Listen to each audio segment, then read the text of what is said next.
numa concepção materialista dialética praxeológica completamente nova.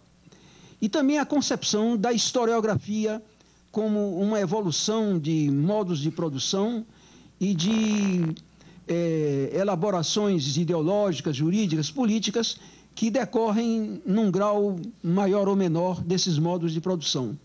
A concepção de que a vida social tem a sua base na produção que os homens realizam, no modo de produção, e que é movida pelas contradições entre forças produtivas e relações de produção, e que todos os demais aspectos da vida social têm uma influência ou uma determinação, conforme o grau das coisas, nessa base produtiva, essa concepção já se encontra na ideologia alemã e vai se fazer presente, é claro, no Manifesto do Partido Comunista. Quer dizer, o Manifesto do Partido Comunista é um documento que, em linguagem literária extremamente inspirada, de altíssimo nível, extremamente comunicativa, fornece essa concepção e torna acessível aos leitores comuns. Não é necessária uma cultura universitária para compreender esse documento. E daí, de fato, a facilidade que ele teve para se difundir. Na ideologia alemã, como nos trabalhos posteriores de Marx e Engels, até o Manifesto do Partido Comunista, também já se encontram os elementos principais da economia política do marxismo. Não toda a teoria econômica de Marx. Ainda Marx juntava elementos tirados dos clássicos da economia inglesa, de Adam Smith e Davi Ricardo, fundamentalmente, e de alguns dos seus predecessores e sucessores, ainda não marxistas, tirava alguns desses elementos e os unia a certas ideias, como a da alienação, para elaborar uma concepção econômica. A ideia de que a classe operária era produtora da mais-valia e era explorada pela burguesia, essa ideia ainda não está presente nesses documentos. Ela só se tornaria realmente clara com a elaboração da grande obra de Marx, O Capital. E na medida em que ela foi elaborada, porque o primeiro livro só foi lançado em 1867. Mas os elementos fundamentais da classe operária, como classe básica que sustenta a produção no modo de produção capitalista, essa ideia também está presente desde a ideologia alemã até o Manifesto do Partido Comunista. Bom, vejamos agora também, tudo sucintamente, que relação o Manifesto teve com os acontecimentos de 48. Justamente quando Marx terminava de redigir o Manifesto, Marx e Engels, fundamentalmente o autor foi Marx, mas não se pode separar o trabalho de Marx da colaboração de Engels. Quando ele entregava esse documento já redigido, a Revolução irrompia em Paris. O monarca Luís Filipe de Orleans era derrubado, o seu ministério era derrubado, e se implantava um governo republicano.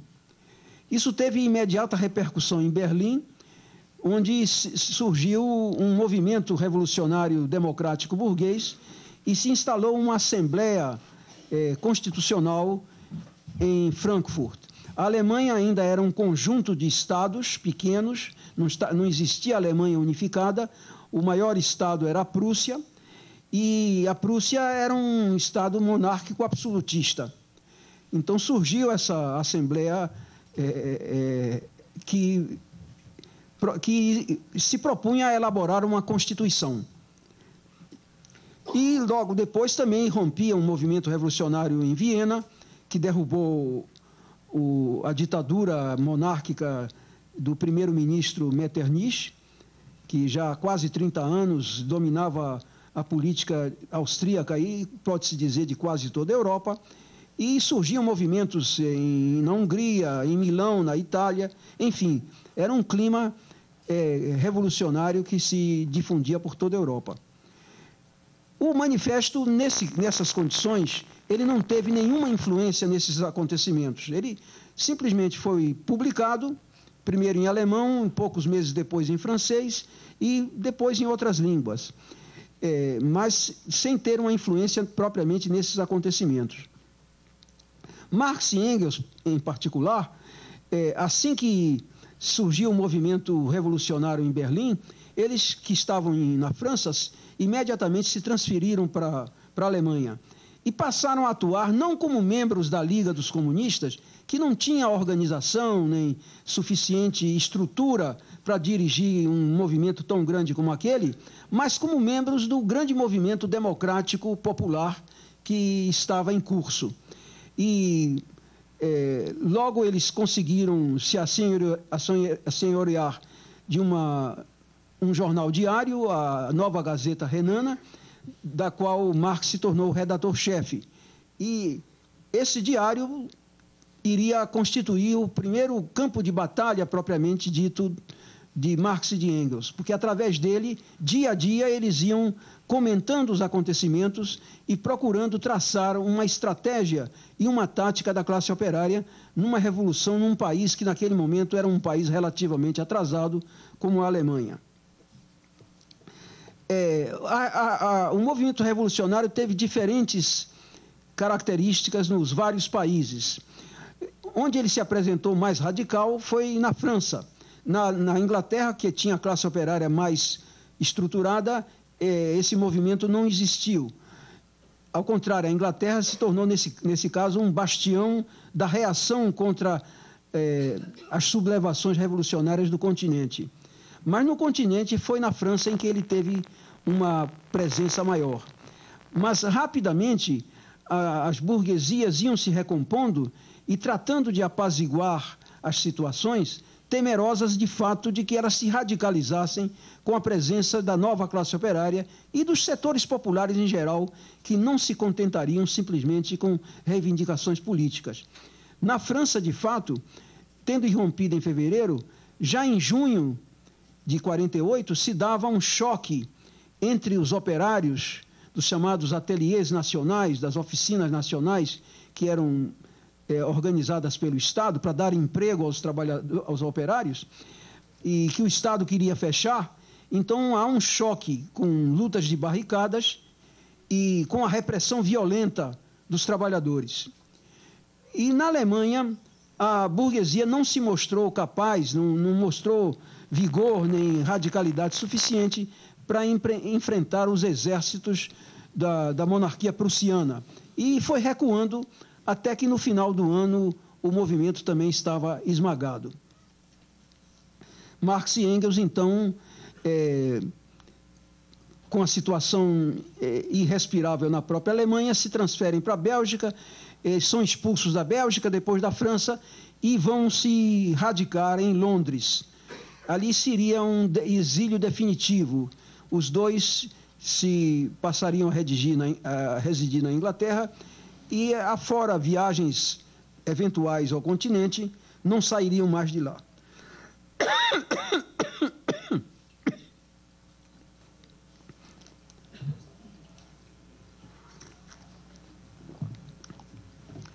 Mas o manifesto, se não teve uma presença direta nos acontecimentos de 48, não morreu com esses acontecimentos. Ele foi sendo reproduzido na língua original, o alemão, e nas outras línguas para as quais foi sendo traduzido em toda a Europa, e foi sendo difundido já no leste da Europa, em russo,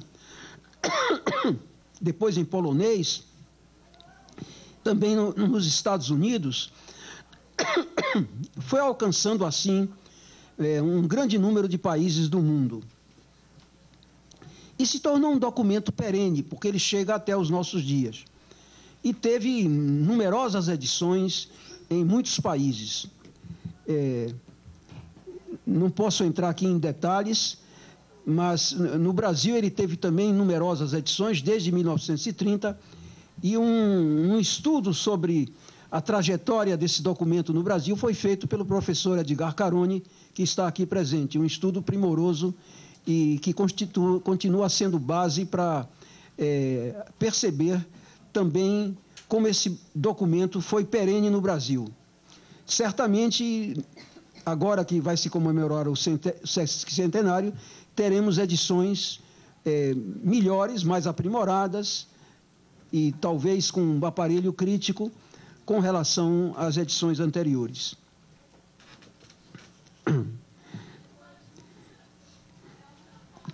O manifesto, então, nessa sua trajetória,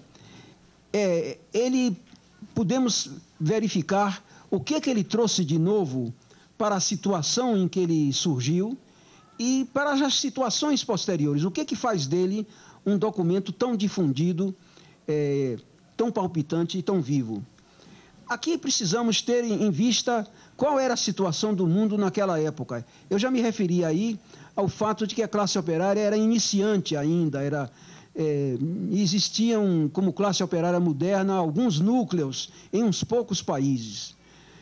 E ainda mais o seguinte, naquela época, se tomarmos, por exemplo, o continente americano, o que tínhamos em 48? Nos Estados Unidos, o sul dos Estados Unidos era escravista. O escravismo florescia no sul dos Estados Unidos, que tinham cerca de 4 milhões de escravos negros de origem africana. E mesmo no Brasil, o Brasil também era um país escravista, baseado na exploração do trabalho escravo. Então, nas Américas mesmo, o trabalho no sentido em que o enfrentava o manifesto ainda não existia, a não ser embrionariamente. E contraposto àquele trabalho que predominava, que era o trabalho escravo. Nas Antilhas também, no Haiti ainda já não tinha, mas em Cuba e em outras ilhas antilhanas ainda dominava esse trabalho escravo. E na Ásia eram os regimes pré-burgueses que tinham grande influência, inclusive na Rússia, onde o capitalismo também era nascente, num meio dominado por relações feudais. Um país fundamentalmente agrícola naquela época e dominado por relações feudais. Então, o manifesto é um documento que se alça sobre o futuro. Ele, como que fala no presente, mas a sua vitalidade decorre que ele previu o futuro de uma sociedade capitalista com uma grande classe operária surgida da grande indústria. A primeira grande realização do manifesto, a meu ver, é que ele tirou a perspectiva dos trabalhadores, principalmente dos operários fabris, do terreno das utopias para o terreno da luta política concreta. O que era o movimento dos trabalhadores naquela época, nos países mais avançados? Era um movimento dominado por seitas utópicas e conspirativas. A própria Liga dos Comunistas, aquela organização a que Marx e Engels se aderiram, se tornaram sócios, e que os incumbiu de redigir o manifesto, era também uma organização desse tipo, utópica e conspirativa. Quer dizer, o que havia de mais elaborado no movimento operário eram ideias de Fourier, de Cabet, de Proudhon, de Owen, de Saint-Simon, a respeito de uma organização da sociedade no futuro que se baseava em teses ideais. Uma sociedade perfeita, igualitária, com uma distribuição harmoniosa dos produtos, em que não haveria exploração nem miséria, e que surgiria pronta e acabada, não se sabe como. Esses utopistas propunham, em muitos casos, a organização de comunidades utópicas, ideais. Os falancérios de Fourier, ou a organização comunitária chamada Icária de Cabet, e assim por diante.